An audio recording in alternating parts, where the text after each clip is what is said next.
La niebla espesa de la mañana cubría la hacienda Santa Cruz como un sudario gris y frío. Eran las 6 de la mañana, pero el sol apenas se atrevía a perforar la bruma que descendía de las montañas de Puebla. Hacía frío, ese tipo de frío húmedo que se mete en los huesos y te hace sentir pequeña, insignificante. Y así me sentía yo, Marisol, parada en el umbral de la puerta principal, frotándome los brazos mientras observaba a mi esposo, Ramiro, cargar su maleta de cuero en la cajuela del sedán negro. Ramiro se veía impecable, como siempre. Su traje azul marino de corte italiano no tenía ni una sola arruga, y su cabello, peinado hacia atrás con precisión quirúrgica, brillaba bajo la luz tenue del porche. Olía a sándalo y cítricos, una colonia costosa que solía hacerme sentir segura, protegida, como si estuviera al lado de un rey. Pero últimamente ese olor me revolvía el estómago. Era demasiado perfecto. Demasiado artificial. Marisol, cariño, pon atención, dijo Ramiro sin mirarme, revisando algo en su teléfono celular. Te dejé la lista de medicamentos de Yaretsi en la mesa de la cocina. Recuerda que a las 12 del día le toca el relajante muscular y a las 4 de la tarde, sin falta, su terapia de movimiento pasivo. No quiero que se atrofie más de lo que ya está. Asentí obedientemente, bajando la cabeza. Sí, Ramiro. No te preocupes. Todo estará bien. Él se giró finalmente hacia mí, guardando el teléfono en el bolsillo interior de su saco. Me dedicó esa sonrisa ensayada, la misma que usaba para cerrar tratos inmobiliarios o para encantar a las señoras de la alta sociedad en las galas de beneficencia. Se acercó y me besó en la frente. Sus labios estaban fríos. Sé que estará bien, porque sé que no tienes a dónde más ir, ¿verdad, cielo? Susurró, y su tono, aunque suave, llevaba el peso de una amenaza velada. Sin mí, volverías a ese agujero en Iztapalapa, cuidando borrachos por unos cuantos pesos. Aquí eres la señora de la casa. No lo olvides. Esas palabras fueron como una aguja clavándose en una vieja cicatriz. De repente, el aroma a pino y tierra mojada de la hacienda desapareció, reemplazado en mi memoria por el olor a humedad rancia y alcohol barato de la vecindad donde crecí. Recordé el sonido de los dueños golpeando la puerta para cobrarnos la renta, el miedo constante a ser desalojados, la vergüenza de usar ropa remendada. Ramiro me había rescatado de eso. Él pagó las deudas de mi padre antes de que muriera, me dio ropa nueva, un techo lujoso y un propósito: cuidar a su hija. Me sentía en deuda. Una deuda eterna que parecía no tener fin. No lo olvido, Ramiro, murmuré, tragándome mi orgullo. Bien. Él me dio unas palmaditas en la mejilla, como se le hace a un perro obediente. Ah, y Marisol, deja de inventar cosas sobre el olor a gas. Llamé al técnico ayer y dijo que todo está perfecto. Es tu ansiedad, mujer. Siempre buscando problemas donde no los hay. Tómate un té y relájate. Me mordí el labio. Juraría que había olido gas mercaptano la noche anterior, un olor podrido y penetrante, pero Ramiro había sido tan insistente en que era mi imaginación que yo misma empezaba a dudar de mi cordura. Quizás sí estaba loca. Quizás el aislamiento de esta hacienda, lejos de la ciudad, sin vecinos a kilómetros a la redonda, me estaba afectando los nervios. Ramiro caminó hacia el patio interior, donde Yaretsi estaba sentada en su silla de ruedas de alta tecnología. Mi hijastra, de 15 años, parecía una muñeca de porcelana rota.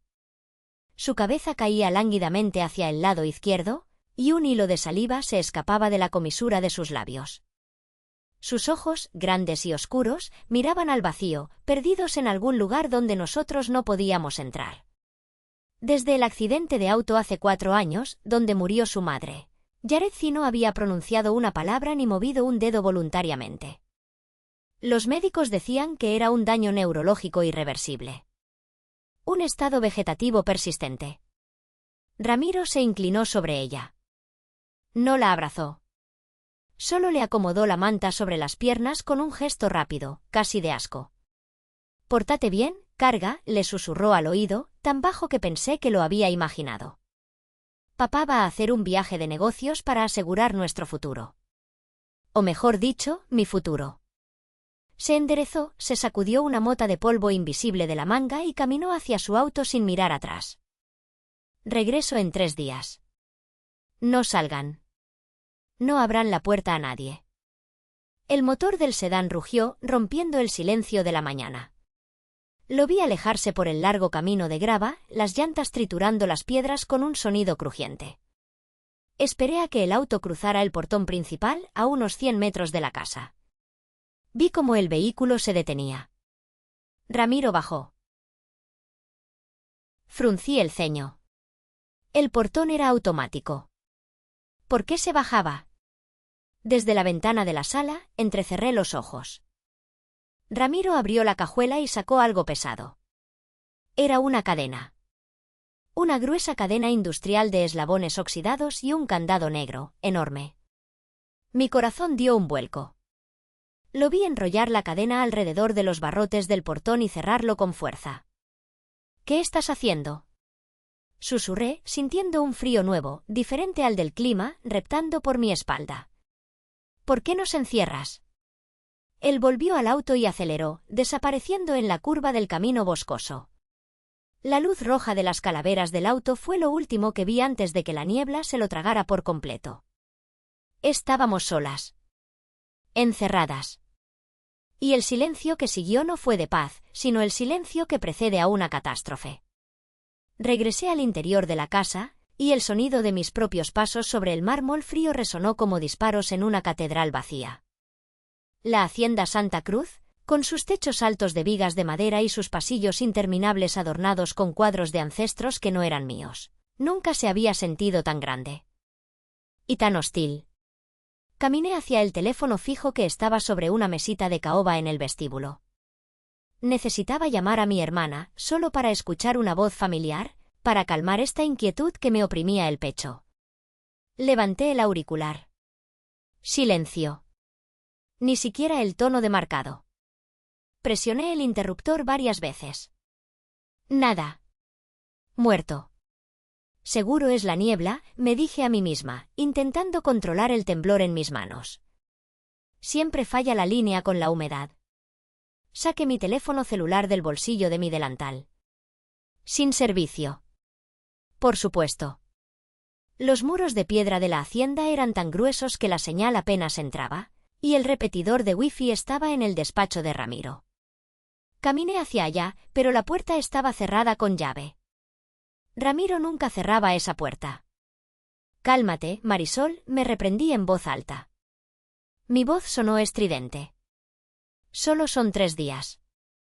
Tienes comida, tienes libros, tienes trabajo que hacer. Me dirigí a la cocina para preparar el desayuno licuado de Yarezi. Al cruzar el arco que separaba el comedor de la cocina, el olor me golpeó como una bofetada física. No era mi imaginación. No era ansiedad. Era gas. Un hedor denso, pesado, a huevos podridos y azufre, llenaba el aire. Era tan fuerte que mis ojos comenzaron a lagrimear al instante. ¡Dios mío!, exclamé, cubriéndome la nariz y la boca con el antebrazo. Corrí hacia la estufa industrial de 6 quemadores que ocupaba el centro de la isla de cocina. Los pilotos estaban apagados, pero el siseo era inconfundible. SSSSSSS. Un sonido de muerte, constante y venenoso. Me acerqué a las perillas. Todas estaban giradas al máximo, pero no había fuego. Intenté cerrarlas. Estaban flojas. Giraban sin resistencia, como si alguien hubiera desatornillado el mecanismo interno. No servía de nada moverlas, el gas seguía saliendo directamente de la tubería principal. La llave de paso, jadeé, sintiendo que el pánico cerraba mi garganta más rápido que el gas. Me agaché para buscar la llave general detrás de la estufa. Estaba atascada. Tiré de ella con todas mis fuerzas, mis uñas rasguñando el metal grasiento, pero no se movía ni 1 milímetro. Alguien la había apretado con una herramienta, o peor, la había dañado intencionalmente para que no girara. El mundo empezó a dar vueltas. Mi cabeza latía con un ritmo doloroso, boom, boom, boom, en mis sienes.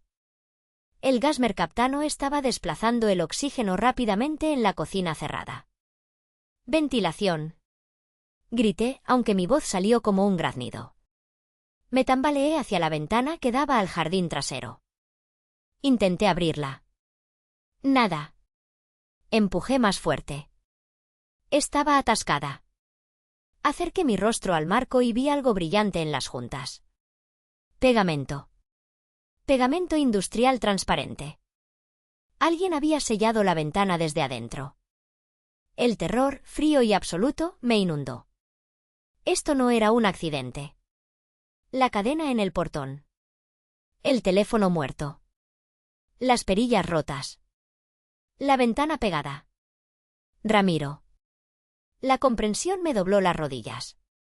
Mi esposo, mi salvador, el hombre que me había sacado de la miseria, nos había dejado aquí para morir. Nos había convertido en ratas en una cámara de gas. Yaretsi, el nombre de mi hijastra, cruzó mi mente nublada. Estaba en el patio interior, conectada a la sala que estaba justo al lado de la cocina. El gas ya debía estar llegando allá. Tenía que sacarla. Tenía que arrastrarla fuera de la casa, romper una ventana, hacer algo. Me di la vuelta para salir de la cocina, pero mis piernas ya no respondían. Eran de gelatina. El suelo de baldosas de terracota se inclinó violentamente hacia la izquierda. Caí pesadamente sobre mi costado. El golpe me sacó el aire, pero el dolor parecía lejano. Mi visión se estaba llenando de puntos negros. El siseo del gas sonaba ahora como un rugido en mis oídos. Desde mi posición en el suelo, a través del arco de la cocina, podía ver la silla de ruedas de Yaretsi de espaldas a mí. «Yaretsi, corre», susurré, una orden absurda para una niña paralítica. Me arrastré unos centímetros, mis dedos arañando las juntas del suelo. Me sentía tan inútil. Había fallado en todo. No pude salvar a mis padres de la pobreza, y ahora no podía salvar a esta niña inocente de la crueldad de su propio padre. Las lágrimas calientes rodaron por mis mejillas, mezclándose con la suciedad del piso. «Perdóname, mi niña», sollocé, sintiendo cómo la oscuridad empezaba a devorar los bordes de mi visión. «Perdóname por ser tan débil». Cerré los ojos, esperando el final. Esperando que el sueño tóxico me llevara antes de que una chispa hiciera volar la casa en pedazos. Pero entonces escuché algo que no debería existir en ese mundo de silencio y muerte. El chirrido de metal. El sonido de frenos de una silla de ruedas siendo liberados. Y luego, pasos. Pasos firmes. Tac. Tac. Tac. ¿Estaba alucinando? ¿Era este el delirio final antes de la muerte? Forcé mis párpados a abrirse. Pesaban toneladas. La cocina estaba borrosa, una acuarela de marrones y grises girando sin control. Pero a través de la neblina tóxica, vi una figura parada sobre mí. No era un ángel. Y definitivamente no era Ramiro. Era Yaretsi. La niña que llevaba 5 años postrada en una silla, la niña a la que yo había bañado, cambiado pañales y alimentado con cuchara, estaba de pie. Sus piernas, que yo creía atrofiadas, se veían delgadas bajo sus pantalones de pijama, pero las sostenían con una firmeza imposible. Ella no me miraba con la expresión vacía de siempre. Sus ojos, antes pozos sin fondo, ahora brillaban con una inteligencia feroz, calculadora y aterradora. Se agachó rápidamente. En su mano sostenía un paño húmedo. Lo presionó con fuerza contra mi nariz y boca. «Respira», ordenó. Su voz no era el balbuceo incoherente que yo conocía. Era clara, grave para su edad y cargada de una autoridad que me heló la sangre. «Huele a vinagre. Ayudará a filtrar un poco. No te duermas, Marisol. Mírame». El olor acre del vinagre me hizo toser, pero despejó un poco la niebla en mi cerebro. Yaretsi se levantó de un salto. Se movía con una agilidad sorprendente, aunque cojeaba levemente de la pierna derecha. Corrió hacia la encimera. No intentó abrir la ventana pegada. En su lugar, metió la mano en el bolsillo oculto de su silla de ruedas, que de alguna manera había traído cerca, y sacó un objeto rojo y pesado. Un martillo de emergencia, de esos que se usan para romper cristales en los autobuses. Cúbrete la cara, gritó. Sin dudarlo, lanzó el brazo hacia atrás y golpeó con violencia el vidrio superior del ventanal, la parte más alta que no tenía rejas de seguridad. El sonido del vidrio estallando fue el sonido más hermoso que había escuchado en mi vida. Los fragmentos llovieron sobre el fregadero como diamantes afilados. Una ráfaga de viento helado y limpio entró de golpe, arremolinándose con el gas pesado, diluyendo el veneno. Yareci trepó ágilmente a la encimera y usó el martillo para terminar de quitar los trozos de vidrio del marco, creando una corriente de aire. Luego bajó y corrió hacia la despensa, sacó un ventilador portátil que yo nunca había visto, lo encendió y lo apuntó hacia la ventana rota para forzar la salida del gas. Todo lo hacía con una precisión militar. No había pánico en sus movimientos, solo una eficiencia letal. Regresó a mi lado, se arrodilló y me abofeteó suavemente las mejillas. «Vamos, levántate. Necesito que te muevas». Yo la miraba como si fuera un fantasma. Mi mente no podía procesar lo que veía. Tú caminas», balbuceé, mi voz ronca y quebrada. «Tú hablas». «¿Cómo?» Yareci me miró con una mezcla de impaciencia y lástima. «Llevo caminando 4 años, cuando nadie me ve. Entrenando en mi cuarto por las noches mientras tú dormías. Pero, tu papá, él dijo que tu cerebro, él miente», cortó ella, tajante. Su rostro se endureció y por un momento vi el odio puro destilar de sus facciones juveniles. Él miente sobre todo. Él mató a mi mamá, Marisol. Y hoy planeaba matarnos a nosotras. Me ayudó a sentarme. El aire fresco empezaba a hacer efecto, y la fuerza volvía lentamente a mis extremidades. Pero el shock emocional era peor que el envenenamiento. ¿Matarnos?, susurré, aferrándome a su brazo delgado pero fibroso. «Gas», dijo Yareci, señalando la estufa. Él aflojó la tubería principal con una llave inglesa. Lo vi hacerlo anoche a las 3 de la mañana a través de la microcámara que escondí en la campana extractora. Si yo no me hubiera levantado, en 20 minutos estaríamos muertas por asfixia, o esta casa sería un cráter por una chispa del refrigerador. Ella se levantó y caminó hacia su silla de ruedas. Metió la mano debajo del asiento, rasgó el forro de tela y sacó 2 objetos que parecían salidos de una película de espías, una tableta electrónica de última generación y un objeto extraño hecho con un mango de plástico y 2 electrodos de metal que chisporroteaban. Un taser casero. Se giró hacia mí y me tendió el arma improvisada. «Ten». La hice con el circuito de una raqueta eléctrica para matar mosquitos y baterías de litio industriales. No lo matará, pero lo hará desear estar muerto. ¿Para qué necesito esto?, pregunté, mis manos temblando al tomar el objeto. Yareci miró el reloj de pared. Sus ojos se oscurecieron. «Porque él va a volver». No vio la explosión en las noticias. Sus sensores no detectaron fuego. Ramiro es un perfeccionista obsesivo. Va a regresar para asegurarse de que el trabajo esté hecho. Se acercó a mí y por primera vez vi a una niña asustada detrás de esa máscara de guerrera. «Escúchame bien, Marisol. El hombre que se fue en ese auto no es tu esposo. Es nuestro verdugo. Y si no luchamos, hoy terminaremos en bolsas negras. ¿Entendiste?». Asentí, sintiendo cómo las lágrimas se secaban en mi cara, reemplazadas por una fría determinación. El patrón se había ido. Y nosotras estábamos solas en su jaula. Pero él no sabía que había encerrado al tigre junto con la presa. «Ven conmigo. Rápido. No podemos quedarnos aquí», y ordenó Yareci. Me ayudó a ponerme de pie. Todavía me sentía mareada, pero la adrenalina comenzaba a bombear por mis venas, limpiando los restos del gas. Yareci no me llevó a la salida principal ni a las habitaciones. Me guió hacia la parte trasera de la casa, hacia la antigua bodega de vinos que Ramiro siempre mantenía cerrada con llave, alegando que los vinos necesitaban una temperatura y humedad específicas que no debíamos alterar. «Está cerrada», le dije, apoyándome en la pared de piedra. «Ramiro tiene la única llave». Yareci no respondió. Sacó de su bolsillo un clip metálico que había modificado hasta convertirlo en una ganzúa. Se arrodilló frente a la cerradura de hierro forjado. Sus manos se movían con una destreza que me dejó boquiabierta. Clic. Clac. En menos de 10 segundos, la pesada puerta de madera chirrió y se abrió. Aprendí en YouTube, murmuró, anticipando mi pregunta, y me empujó suavemente hacia adentro.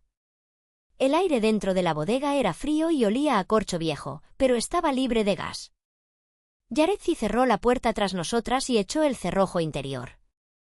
Luego, caminó hacia una estantería llena de botellas polvorientas de Cabernet, metió la mano detrás de una fila de vinos y presionó un ladrillo que parecía suelto. Un panel de la pared se deslizó silenciosamente, revelando un pequeño hueco, apenas lo suficientemente grande para que cupiera una persona sentada. Pero no estaba vacío. Estaba lleno de equipos electrónicos. Una laptop brillaba en la oscuridad, conectada a varios monitores pequeños. Había cables por todas partes.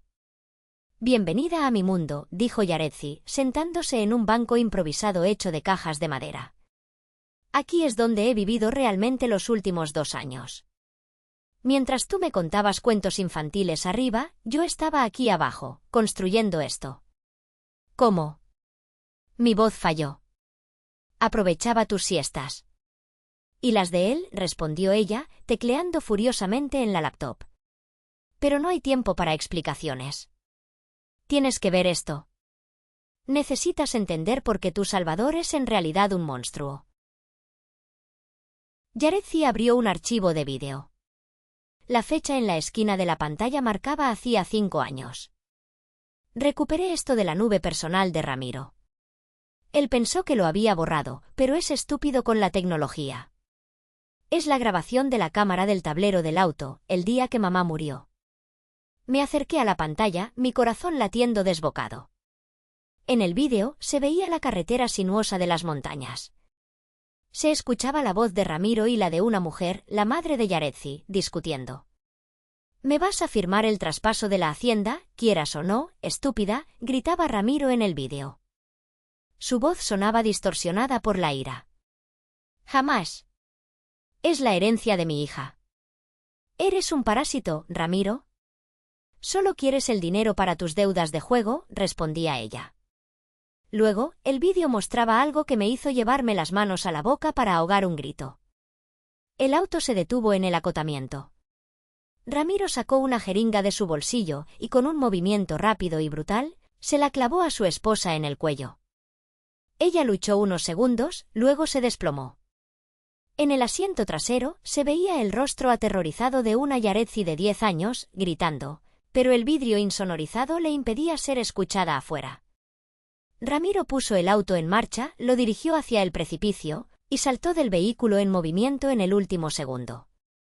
El vídeo se cortó con un estruendo horrible y el cielo girando violentamente.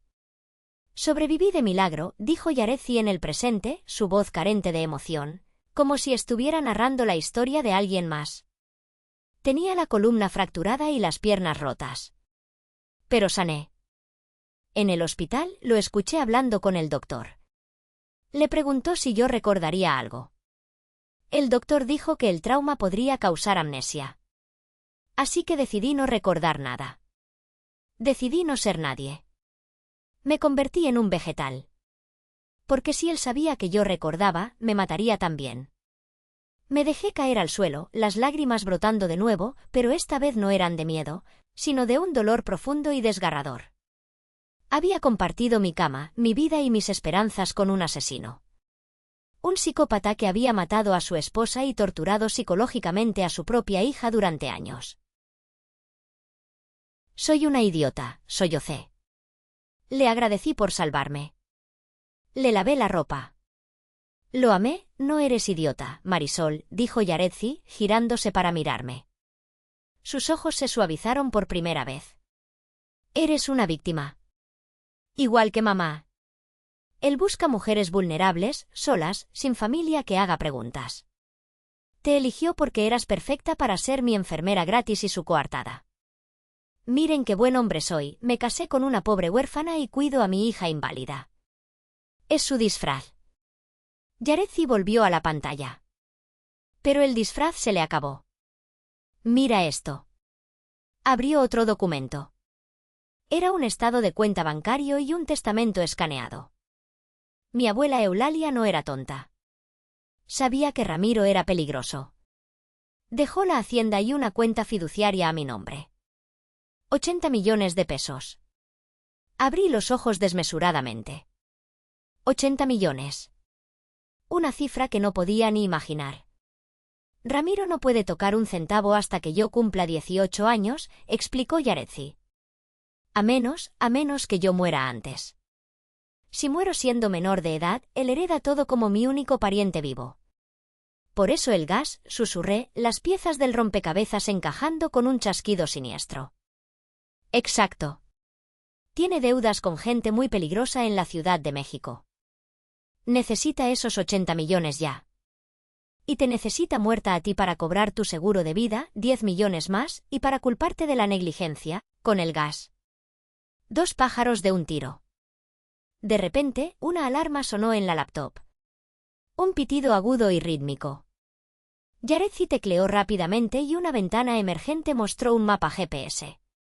Un punto rojo parpadeaba en la carretera. Maldita sea, siseó Yaretsi. Tenía razón. ¿Qué pasa? Pregunté, sintiendo que el pánico volvía a subir por mi garganta. El auto de Ramiro. Se detuvo hace 10 minutos en una gasolinera. Pero ahora, Yaretsi señaló la pantalla. Ha dado la vuelta en U, regresa a la hacienda. ¿Sabe que estamos vivas? No. Pero sabe que la casa no ha explotado. No hay noticias, no hay bomberos. Es un perfeccionista paranoico. Viene a terminar el trabajo él mismo. Yaretsi se levantó y me tomó de los hombros. Sus dedos se clavaron en mi piel. Marisol, escúchame. Viene en camino. Estará aquí en 45 minutos. Y no viene solo. Vi en la cámara de la gasolinera que viene con esa mujer, Soraya, su contadora. ¿Qué hacemos? ¿Llamamos a la policía? Pregunté desesperada. Ya envié un paquete de datos encriptados a la Policía Federal Cibernética hace 10 minutos, apenas pude romper el bloqueo de señal que él puso. Pero estamos en medio de la nada, en la Sierra de Puebla. La patrulla más cercana tardará al menos 1 hora y media en llegar. Yaretsi me miró fijamente. Durante 45 minutos, estamos solas. Si ellos entran y nos encuentran, nos matarán a golpes y luego quemarán la casa con nuestros cuerpos dentro para borrar la evidencia. Me tendió el taser casero de nuevo. Tenemos que pelear. Tenemos que hacer que esta casa sea su infierno. ¿Estás conmigo? Miré el arma improvisada en mi mano. Pensé en mis padres, muriendo en la pobreza mientras gente como Ramiro se enriquecía robando vidas. Pensé en Yaretsi, aguantando 5 años en esa silla, inmóvil, prisionera de su propio cuerpo para sobrevivir. Y pensé en mí misma, en la mujer sumisa y agradecida que había sido esta mañana. Esa mujer tenía que morir. Levanté la vista, secándome las lágrimas con el dorso de la mano. Estoy contigo, dije, y mi voz sonó firme, peligrosa. Vamos a enseñarles quién manda en esta casa. Tenemos 40 minutos, dijo Yaretsi, mirando el cronómetro en su pantalla. Él conoce la casa, pero nosotras conocemos sus secretos. Salimos de la bodega como 2 soldados preparándose para la guerra. Yo, la enfermera convertida en guerrera, y ella, la niña prodigio que había dejado de ser niña hacía mucho tiempo. Ve al cuarto de lavado, ordenó Yaretsi. Necesito todo el jabón líquido industrial que encuentres. Y cloro. Y amoníaco.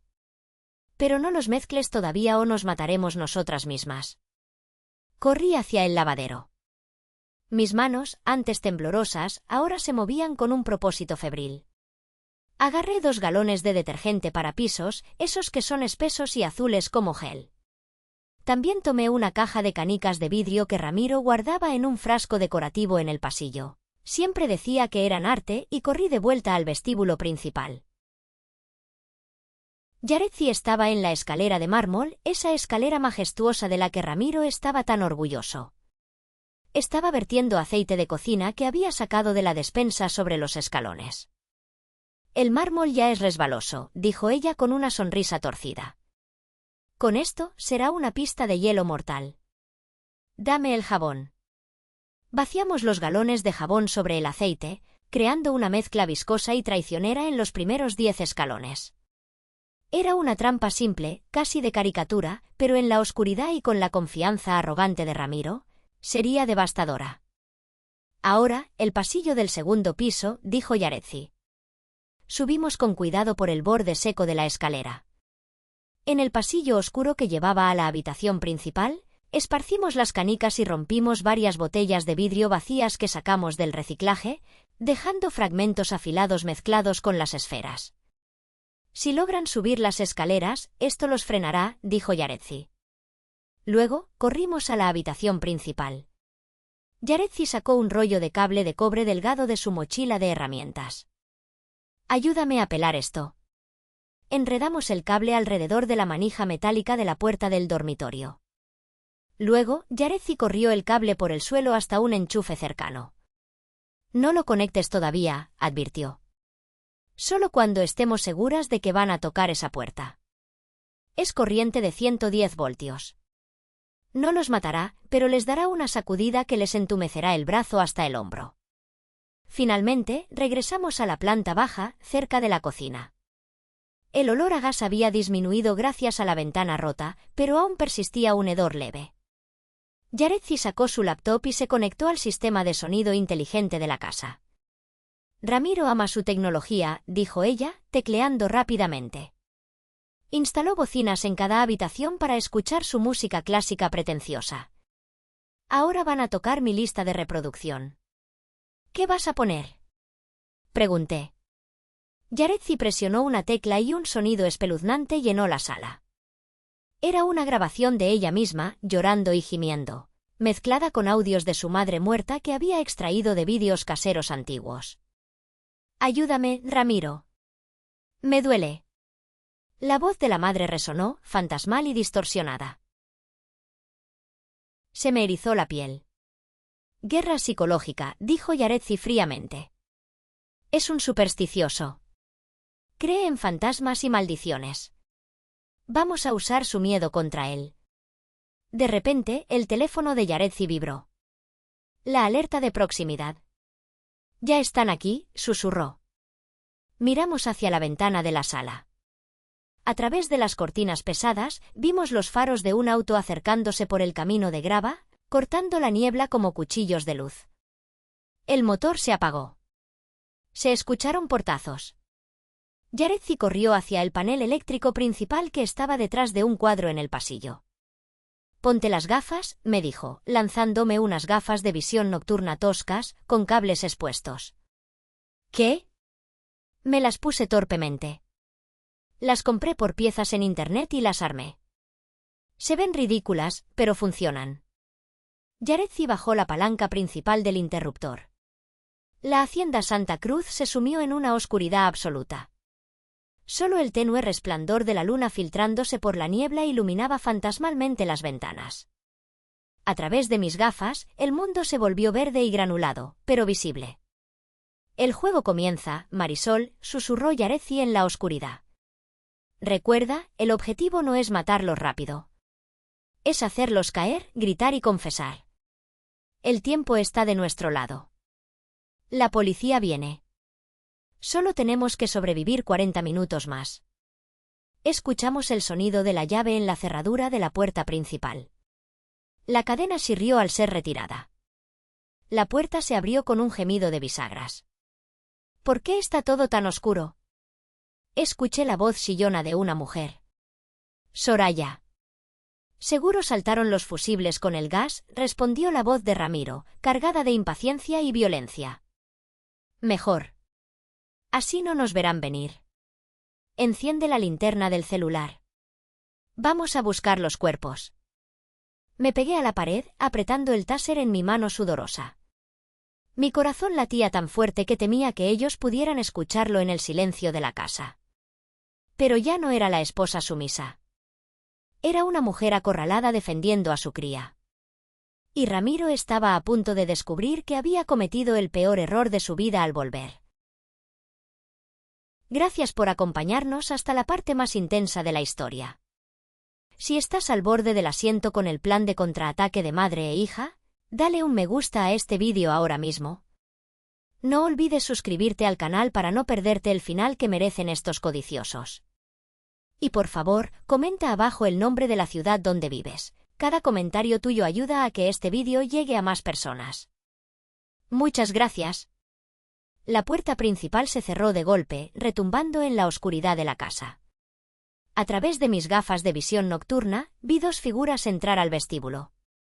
Ramiro, alto y amenazante, sostenía algo largo y metálico en su mano derecha. Un bate de béisbol.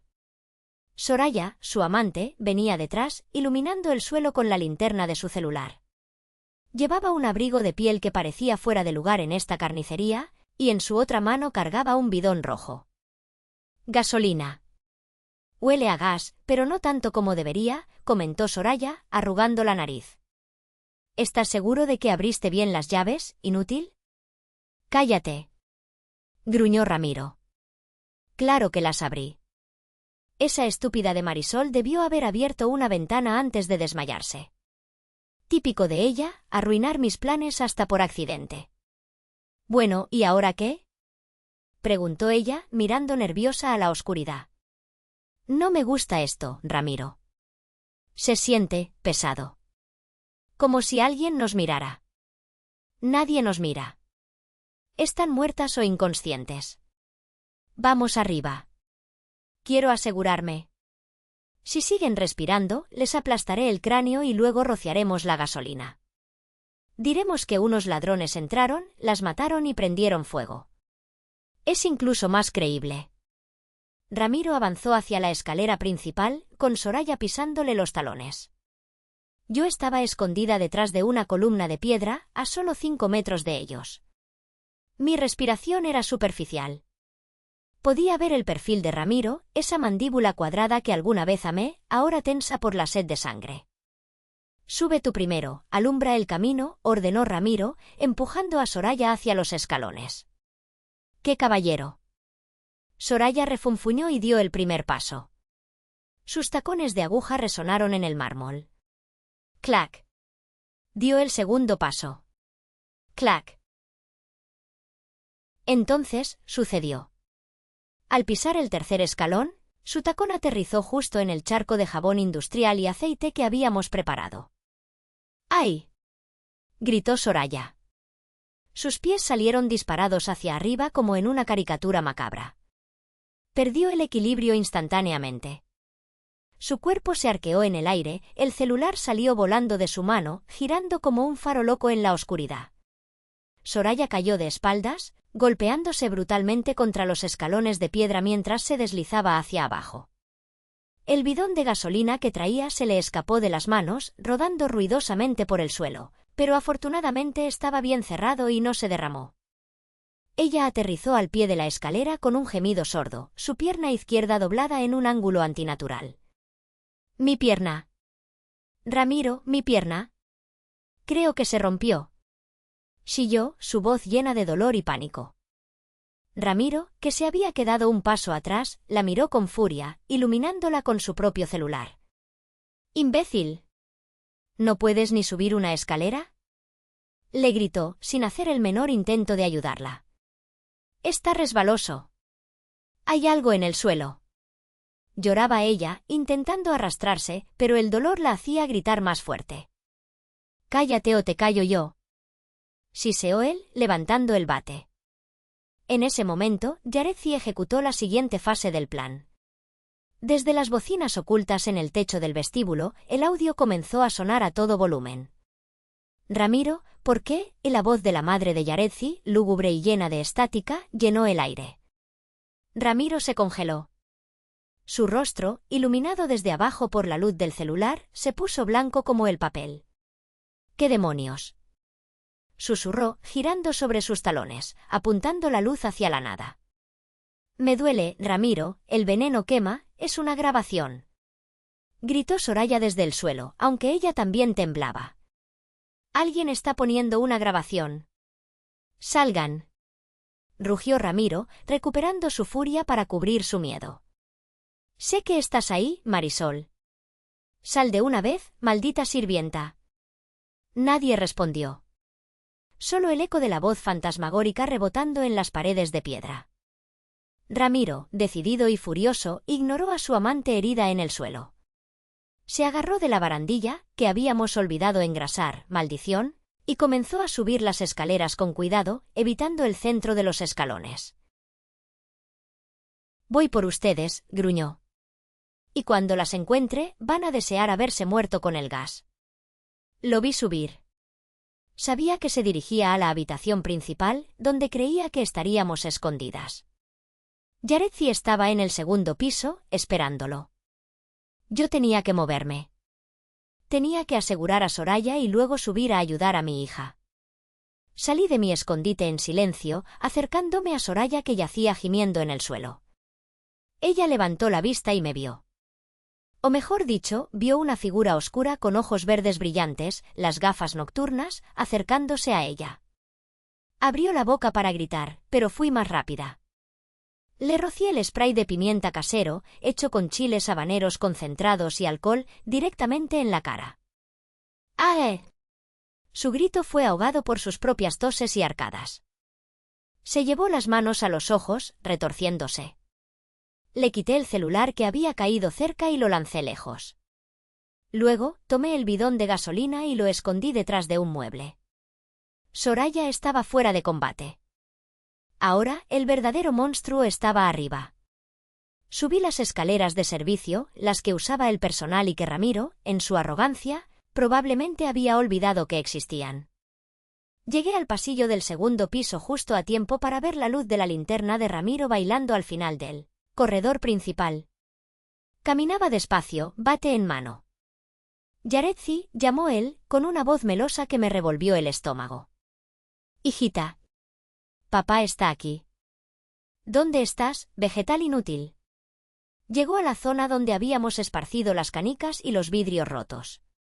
Dio un paso. ¡Cric! El sonido de vidrio rompiéndose bajo su zapato de suela de cuero lo hizo detenerse. ¡Qué mierda! Entonces pisó una canica. Su pie derecho se deslizó hacia adelante. Ramiro agitó los brazos violentamente para mantener el equilibrio. Logró no caerse, pero se tambaleó hacia la pared, golpeándose el hombro con fuerza. ¡Malditas sean! Gritó, iluminando el suelo. Vio el campo minado de cristal y esferas. Jueguitos de niños. ¿Creen que esto me va a detener? Pateó los obstáculos con furia, limpiando un camino con sus zapatos caros. Avanzó hacia la puerta de la habitación principal, que estaba cerrada. Están ahí dentro, ¿verdad? Se rió, un sonido seco y sin humor. Como ratas en la madriguera. Lo vi extender la mano hacia la perilla metálica. Mi corazón se detuvo. Vamos, tócala, pensé. Tócala. Su mano se cerró alrededor del metal. ¡Ah! Ramiro soltó la perilla y saltó hacia atrás como si lo hubieran quemado. Se agarró el brazo derecho, sacudiéndolo violentamente. La descarga de 110 voltios no era letal, pero el dolor y la sorpresa debían ser insoportables. ¡Perras! ¡Malditas perras! Aulló, pateando la puerta con la suela del zapato. La madera crujió pero no cedió. Estaba furioso, ciego de ira. Eso era lo que queríamos.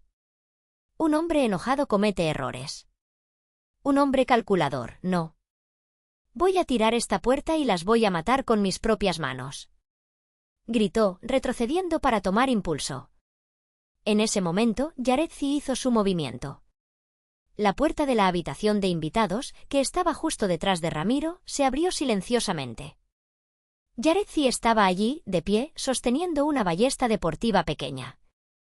No era un juguete, era una que Ramiro había comprado para cazar conejos y que nunca usó. «Hola, papá», dijo Yaretsi. Su voz fue tranquila, fría como el hielo. Ramiro se giró, con los ojos desorbitados. Al ver a su hija paralítica de pie, apuntándole con un arma, su cerebro pareció sufrir un cortocircuito. Bajó el bate, boquiabierto. Tú, balbuceó. Tú caminas. Y tú vas a caer, respondió ella. Yaretsi apretó el gatillo. El virote, la flecha corta, silbó en el aire. No apuntó a su pecho ni a su cabeza, Yaretsi no era una asesina. Apuntó a su muslo. La flecha se clavó en la carne de su pierna izquierda, justo encima de la rodilla. ¡Ja! El grito de Ramiro fue animal. Cayó de rodillas, soltando el bate. Se agarró la pierna, mirando la sangre que comenzaba a manchar su pantalón de diseñador. «Eres un monstruo», le gritó a su hija. «Engañaste a tu propio padre». «Aprendí del mejor», replicó Yaretsi, recargando la ballesta con manos temblorosas pero decididas. Ramiro, a pesar del dolor, vio el temblor en las manos de Yaretsi. Su instinto depredador se activó. Se dio cuenta de que era solo una niña de 15 años con un arma que apenas podía manejar. «No tienes las agallas para matarme, chamaca», gruñó, intentando ponerse de pie, apoyándose en la pared. «Soy tu padre. Soy tu dueño». Empezó a cojear hacia ella, con una mirada de odio puro. Yaretsi retrocedió, tropezando con la alfombra. «¡Atrás!», gritó ella, pero no disparó. «Dame eso», Ramiro se abalanzó sobre ella, ignorando el dolor de su pierna. Le arrebató la ballesta de un manotazo y empujó a Yaretsi contra la pared. Ella cayó, golpeándose la cabeza. Ramiro levantó el puño para golpearla. «No lo toques», grité, saliendo de las sombras del pasillo. Encendí el taser casero. El arco eléctrico azul crepitó amenazadoramente en la oscuridad. Ramiro se giró hacia mí. Sus ojos estaban inyectados en sangre, su cabello perfecto ahora era un desastre, y el sudor le corría por la cara. Parecía un demonio. Marisol sonrió, mostrando los dientes. «Mi querida y estúpida esposa. Ven aquí. Deja que te enseñe lo que pasa cuando me desobedecen». Se olvidó de Yaretsi y caminó hacia mí, cojeando, pero grande y fuerte. Yo retrocedí hacia la biblioteca. Necesitaba llevarlo allí. Era parte del plan final. Entré a la biblioteca y me paré detrás del escritorio de roble macizo de Ramiro. Era su trono, el lugar desde donde controlaba nuestras vidas y sus negocios sucios. Ramiro entró cojeando, cerrando la puerta detrás de sí. El cerrojo hizo clic. «Sin salida, Marisol», dijo, respirando con dificultad. La herida en su pierna sangraba profusamente, pero la adrenalina lo mantenía en pie. «Dame ese juguetito eléctrico y tal vez haga que tu muerte sea rápida». Mantuve el taser en alto, aunque mi brazo temblaba. «No se trata de mi muerte, Ramiro. Se trata de tu vida. O de lo que queda de ella». «¿De qué hablas?». Se acercó al escritorio, apoyando las manos manchadas de sangre sobre la madera pulida. «Hablo de tu dinero. De tus cuentas en las Islas Caimán.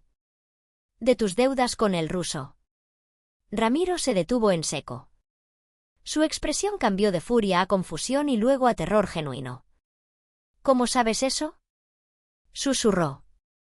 Con mi mano libre, levanté la tablet que había dejado preparada sobre el escritorio. La pantalla brillaba en la oscuridad.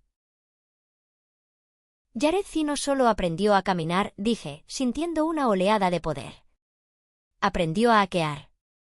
Mientras tú jugabas al arquitecto exitoso, ella descifraba tus contraseñas. Eran patéticas, por cierto. Tu fecha de nacimiento. ¡Qué original!». Giré la tablet para que él viera la pantalla.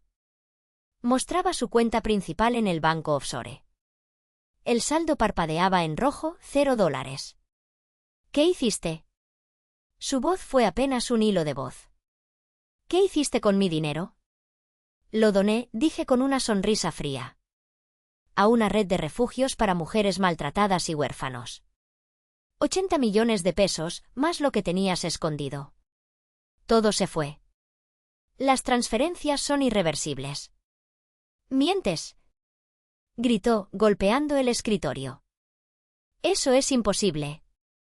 Necesito ese dinero». Si no pago mañana, me matarán. Bueno, parece que te ahorré el trabajo de suicidarte, respondí. Ah, y una cosa más.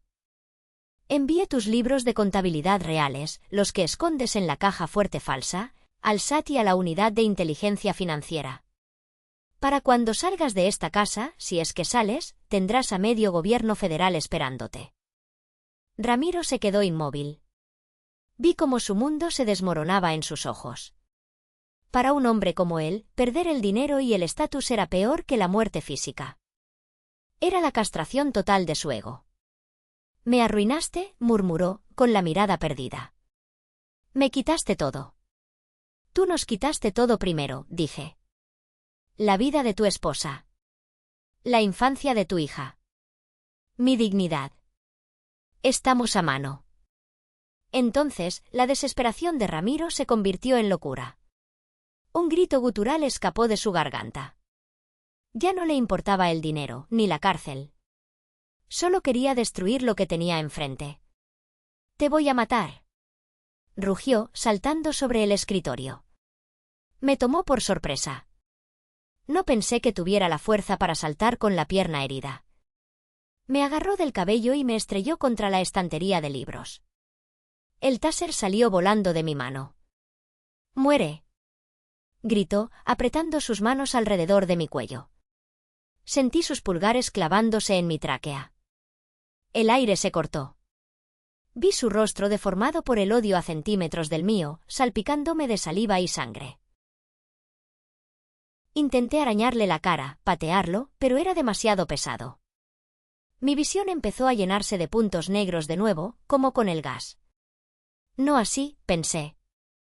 No después de llegar tan lejos. «Papá». La voz vino desde la puerta. Ramiro no se giró. Estaba obsesionado con asfixiarme. «¡Muérete, maldita!», gritaba él. Escuché un sonido agudo. Y luego, el olor a carne quemada. Yaretsi estaba detrás de él. Le había clavado el taser que yo dejé caer directamente en la base del cuello, sobre la columna vertebral. Y no lo soltó. Mantuvo el botón presionado. Ramiro se puso rígido. Sus ojos se pusieron en blanco. Sus manos aflojaron el agarre en mi cuello. Convulsionó violentamente durante 3 segundos eternos y luego se desplomó hacia un lado, cayendo al suelo como un saco de papas. Me dejé caer de rodillas, tosiendo y boqueando por aire. Yaretsi estaba de pie sobre él, con el taser aún en la mano, respirando agitadamente. ¿Está muerto?», pregunté con voz ronca. Yaretsi se agachó y le tomó el pulso. «No. El pulso es débil, pero está vivo. Solo está inconsciente». Se dejó caer a mi lado y me abrazó. Nos quedamos ahí, en la oscuridad de la biblioteca, abrazadas sobre el cuerpo del hombre que había intentado destruirnos, escuchando las sirenas de la policía que, finalmente, se oían a lo lejos, acercándose por el camino de la montaña. La llegada de la policía fue un torbellino de luces rojas y azules que barrieron la oscuridad de la hacienda Santa Cruz. El teniente Efraín, un hombre robusto con rostro de bulldog pero ojos amables, fue el primero en entrar, arma en mano, seguido por un equipo táctico. Nos encontraron sentadas en la escalera del pórtico. Yaretsi había vuelto a su silla de ruedas, una decisión estratégica para no asustar a los oficiales de entrada y mantener su imagen de víctima vulnerable. Y yo estaba a su lado, sosteniendo su mano. Ramiro había sido esposado mientras aún estaba inconsciente y cargado en una ambulancia bajo custodia policial. Soraya, llorando histéricamente por su pierna rota y gritando que todo había sido idea de Ramiro, fue llevada en otra patrulla. «Señora Marisol», dijo el teniente Efraín, agachándose frente a nosotras. Sus declaraciones preliminares coinciden con la evidencia digital que recibimos. Los vídeos, los audios, es material muy fuerte. Me ajusté la manta térmica que un paramédico me había puesto sobre los hombros. «Solo queríamos sobrevivir, oficial». Él cortó el gas. Él nos encerró. «Lo sabemos», asintió Efraín. Encontramos la cadena en el portón y las herramientas con sus huellas digitales. Y encontramos el historial bancario. Señora, lo que hicieron fue defensa propia en su estado más puro. Pero... El teniente miró a Yaretsi. Hay algo que no entiendo. En el reporte médico dice que la niña es tetrapléjica. Pero el sospechoso tiene una herida de flecha y marcas de taser que sugieren una lucha activa. Y el sistema de seguridad fue hackeado desde adentro. Yaretsi levantó la vista. Ya no había rastro de la niña vegetal. Miró al teniente directamente a los ojos y habló con su voz clara y firme.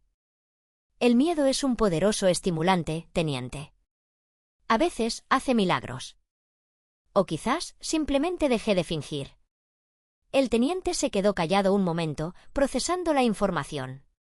Luego, una leve sonrisa de respeto cruzó su rostro. Cerró su libreta. Entiendo.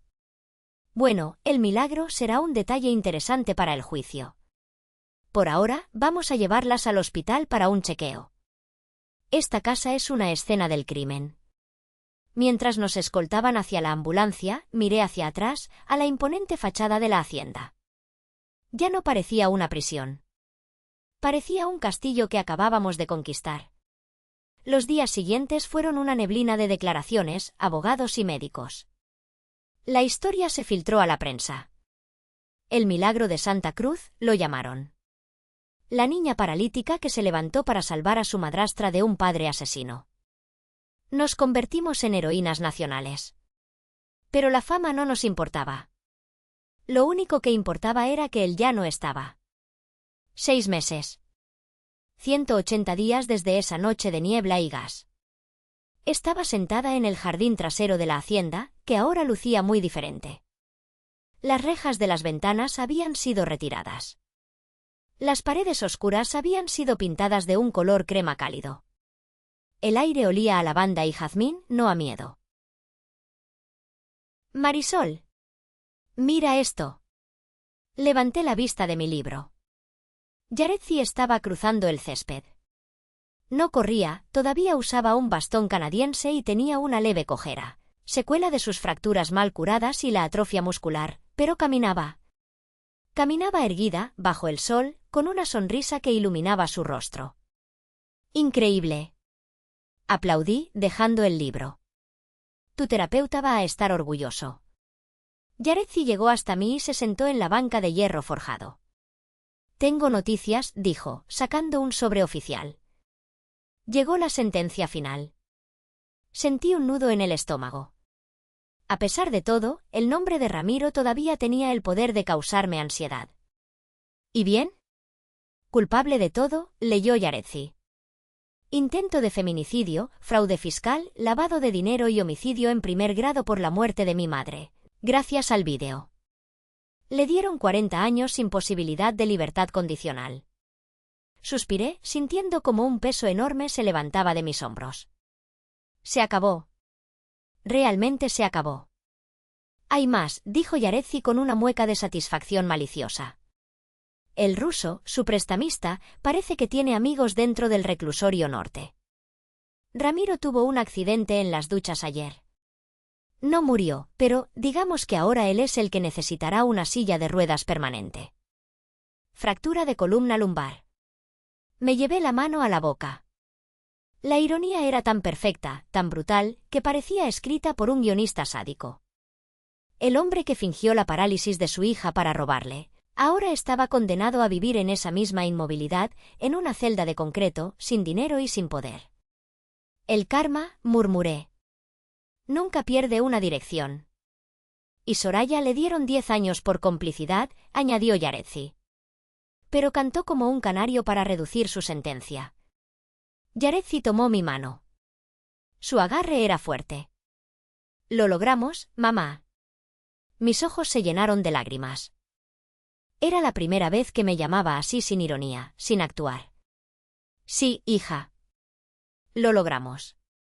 Ahora, la Hacienda Santa Cruz no es solo nuestra casa.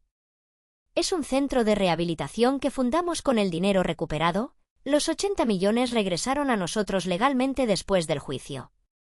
Ayudamos a niños con discapacidades reales, niños que no tienen los recursos que Ramiro despreciaba. Miro a Yaretsi, ahora la codirectora joven del centro, dando órdenes a los arquitectos para la nueva piscina de hidroterapia. Es brillante, es fuerte y es libre. Y yo, Marisol, ya no soy la enfermera pobre que necesitaba ser rescatada. Soy la dueña de mi destino. Ramiro quiso enterrarnos, pero no sabía que éramos semillas. A veces, por las noches, todavía despierto oliendo a gas.